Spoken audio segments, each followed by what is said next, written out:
Querido irmão, querida irmã, bom dia para você que está nos acompanhando, que já é ouvinte.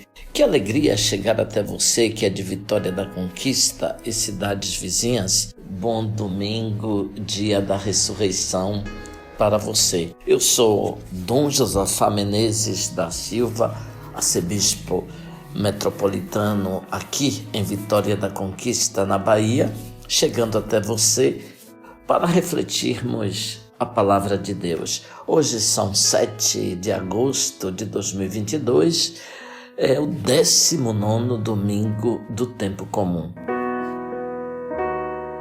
Escutemos o evangelho deste domingo. Nós temos Lucas, capítulo 12, os versículos do 32 ao 38.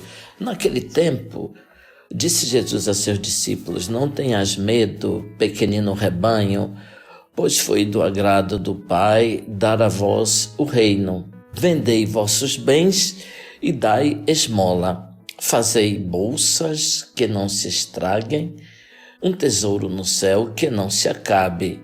Ali o ladrão não chega, nem a traça corrói.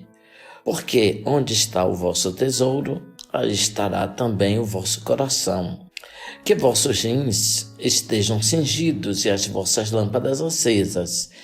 Sede como homens que estão esperando o seu Senhor voltar de uma festa de casamento para lhe abrirem imediatamente a porta, logo que ele chegar e bater. Felizes os empregados que o Senhor encontrar acordados quando chegar. Em verdade eu vos digo, ele mesmo vai cingir-se, fazê-los sentar-se à mesa e passando os servirá. E caso ele chegue à meia-noite ou às 3 da madrugada, felizes serão se assim os encontrar. Mas ficais certos, se o dono da casa soubesse a hora em que o ladrão iria chegar, não deixaria que arrombasse a sua casa. Vós também ficai preparados, porque o Filho do Homem vai chegar na hora em que menos o esperardes. Então Pedro disse: Senhor, tu contas esta parábola para nós ou para todos? E o Senhor respondeu: quem é o administrador fiel e prudente que o Senhor vai colocar à frente do pessoal de sua casa para dar comida a todos na hora certa? Feliz o empregado que o patrão, ao chegar, encontrar agindo assim. Em verdade, eu vos digo, o Senhor lhe confiará a administração de todos os seus bens. Porém, se aquele empregado pensar: meu patrão está demorando, e começar a espancar os criados e as criadas, e a comer, a beber e a embriagar-se, o Senhor daquele empregado chegará num dia inesperado e numa hora imprevista, ele o partirá ao meio e fará participar do destino dos infiéis. Aquele empregado que, conhecendo a vontade do Senhor, nada preparou, nem agiu conforme a sua vontade, será chicoteado muitas vezes. Porém, o empregado que conhecia essa vontade e fez essas coisas que merecem castigo, será chicoteado poucas vezes. A quem muito foi dado, muito será pedido. A quem muito foi confiado, muito mais será exigido. Palavra da salvação. Veja, ouvinte, nós então estamos vendo que Jesus continua o seu caminho para Jerusalém, onde acontecerá o seu êxodo para o Pai. Olha a realidade significante que a sua comunidade, 12 homens e algumas mulheres que o seguem, perplexos e ansiosos diante dos grandes desafios do mundo. Dirige-lhes palavras de afeto e consideração. Não tenhas medo, pequeno rebanho, pois foi do agrado do Pai dar a vós o reino. Os discípulos têm medo. Sabem que são poucos e frágeis diante de um mundo hostil. Ficam terrorizados porque o mal é forte, triunfa em todos os lugares. parece ter o mal uma força impossível de ser contida e se sentem fracos, incapazes de opor resistência ao mal. Mas Jesus afirma que o reino de Deus não é obra humana, é dom do Pai.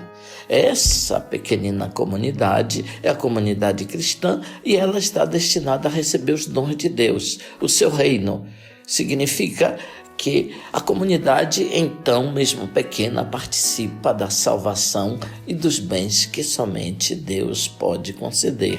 Existe, então, uma desproporção entre a pequena força dos cristãos e os elementos gigantes do mundo.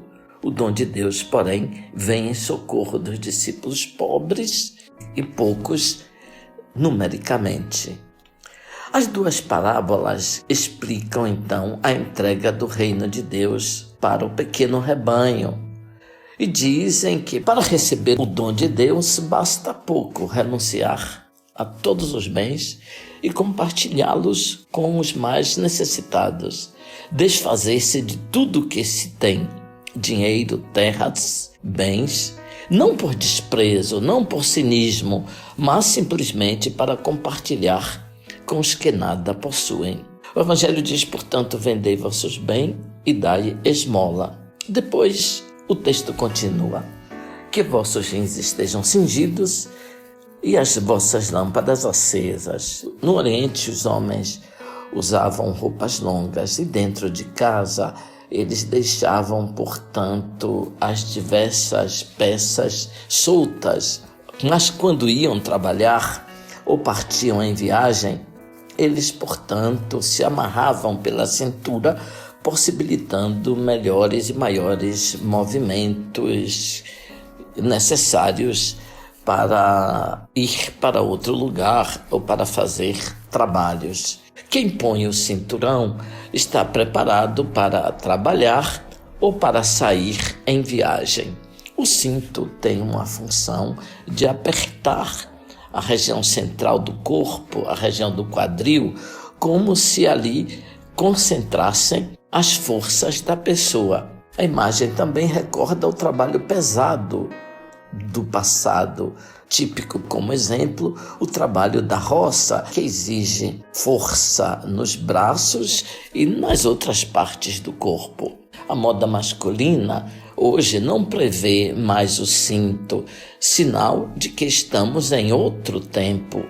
Os homens trabalham hoje sentados nos escritórios, nos consultórios e nas outras situações dos tempos modernos. A noção de hoje não é de trabalho duro, mas de dormir e se divertir. Ter a lâmpada acesa é estar preparado para trabalhar durante a noite. Quem trabalha durante a noite inteira está, portanto, na expectativa de que o patrão pode retornar e não se sabe a que horas. Os cristãos, então, são discípulos de Jesus, são servos dele para oferecer aos homens e mulheres deste mundo o seu serviço, a sua dedicação. O texto continua com uma imagem muito bonita. Em verdade, eu vos digo, ele mesmo vai cingir-se quando chegar, fazê-los sentar-se à mesa e passando os servirá. É uma bela imagem do Senhor que, ao retorno, quando encontrar um servo trabalhando, ele se cingirá e o servirá. É a promessa de felicidade ser servido pelo Senhor quando retornar. Essa será a bem-aventurança do reino para aqueles servos fiéis que o Senhor encontrar quando chegar, por exemplo, de madrugada, trabalhando. O Apocalipse diz que o Senhor enxugará toda lágrima de nossos olhos. Mas ficai atentos, se o dono da casa soubesse a hora em que o ladrão iria chegar, não deixaria que arrombasse a sua casa. Vós ficai preparados. O Senhor aqui é comparado a um ladrão que surge do nada. É uma imagem muito utilizada no mundo judaico e os cristãos começaram também a se apropriar. São Paulo diz: vós sabeis que como um ladrão de noite será o dia do Senhor, na primeira carta aos Tessalonicenses. São Pedro diz na segunda carta: o dia do Senhor será como o ladrão. Então os céus com o seu fragor passarão. E o Apocalipse também utiliza essa imagem. É estranho, antipático, por exemplo, um Deus que espera o momento menos oportuno, quando o homem está menos preparado, para então poder colhê-lo de surpresa e, consequentemente, condená-lo. Mas o significado da parábola é outro. Não seria mais uma boa notícia a vinda do Senhor nesses termos? É verdade que o Senhor vem ao encontro do homem no final da vida.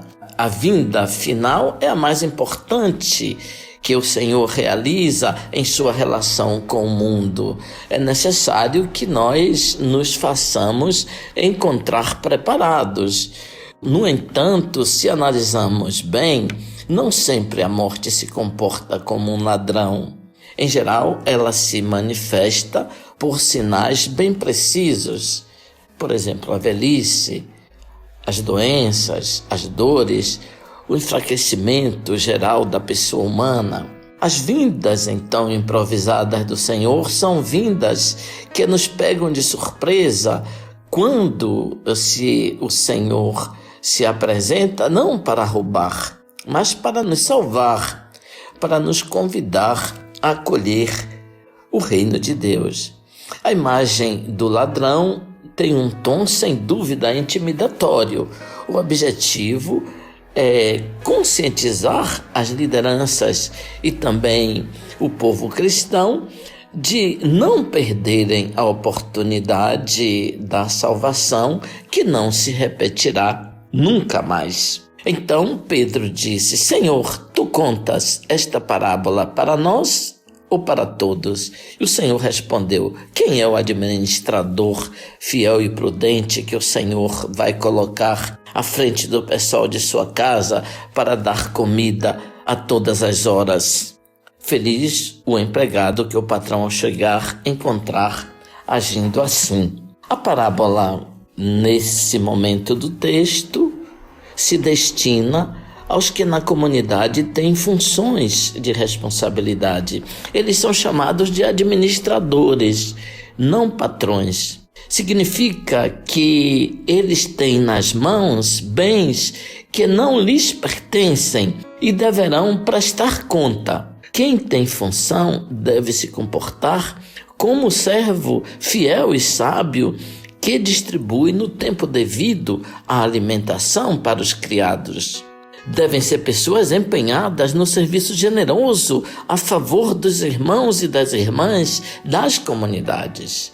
Mas pode também um servo agir com interesses vis, tornando-se patrões das pessoas que lhes são confiadas. Lucas descreve o servo fiel com detalhes, como se estivesse relatando situações concretas de pessoas inconscientes que maltratam os seus irmãos, estando à frente de serviços na comunidade.